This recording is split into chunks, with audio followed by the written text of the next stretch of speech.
the fact that in his spare time he may be tweeting a right he has as a human being, and I think the idea that we should be trying to curtail him. Carl Benjamin challenges Sadiq Khan's woke London. Here's the truth. You're not going to believe the way this one's unfolding. While most people were scrolling past the latest celebrity drama, a political storm was brewing in London, and now it's spilling out in the open. Carl Benjamin, the commentator known for his no-holds-barred approach, has set his sights on London's mayor, Sadiq Khan. And he's not just poking at policies. He's taking direct aim at what he calls the woke rebranding of one of the world's most historic capitals. And let's be clear, this isn't just a Twitter spat or a quick clip on a podcast. This is part of a much bigger conversation about identity, leadership, and the direction of London itself. So what exactly happened?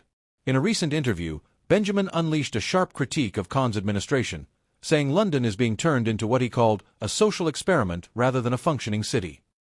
He pointed to policies around policing, free speech zones, and cultural representation policies that Khan argues are about fairness and equality, but that Benjamin believes are tipping too far into ideological territory. London's becoming unrecognizable, Benjamin said. It's not just about who's in charge, it's about the vision they have for the city, and whether it still serves the people who live here. The mayor's office responded in a carefully worded statement. Sadiq Khan's priority has always been to make London a fairer, safer, and more inclusive place for everyone. These claims are politically motivated and do not reflect the reality of the progress we're making. But here's where it gets tense. Benjamin isn't the first to call out Khan's approach, but his framing using the term woke London has lit up the conversation in a way few expected. On one side, critics argue that Khan's policies around diversity, public messaging, and community initiatives are superficial PR moves that overlook deeper issues like knife crime, housing shortages, and economic inequality. On the other, supporters say the mayor is standing up for marginalized communities and pushing back against decades of systemic neglect. One political analyst told a local outlet, "This isn't really about one word, woke, it's about whether Londoners believe the city is heading in the right direction under Khan's leadership." And the polling is split almost down the middle. Social media, of course, went into overdrive. Within hours, clips of Benjamin's remarks were trending under hashtags like #WokeLondon and #KhanVSBenjamin. One Twitter user wrote, "Benjamin's right, you can't fix crime and housing by changing slogans and adding more rainbow flags to government buildings." Another shot back, "Calling London woke is just a way to dismiss real progress. Khan's done more for community cohesion than any mayor in decades." TikTok edits followed, podcasts debated it, and YouTube live streams ran with headlines like, "The Fight for London Soul." Here's the bigger picture. This clash isn't just about Khan and Benjamin, it's about a cultural divide playing out across the UK. Words like woke have become political flashpoints, shorthand for much deeper disagreements about free speech, identity politics, and the role of government in shaping culture. Benjamin, coming from a commentator's background, frames these policies as a slippery slope, suggesting that once you start legislating social values, you risk alienating people who feel their own traditions and freedoms are being sidelined.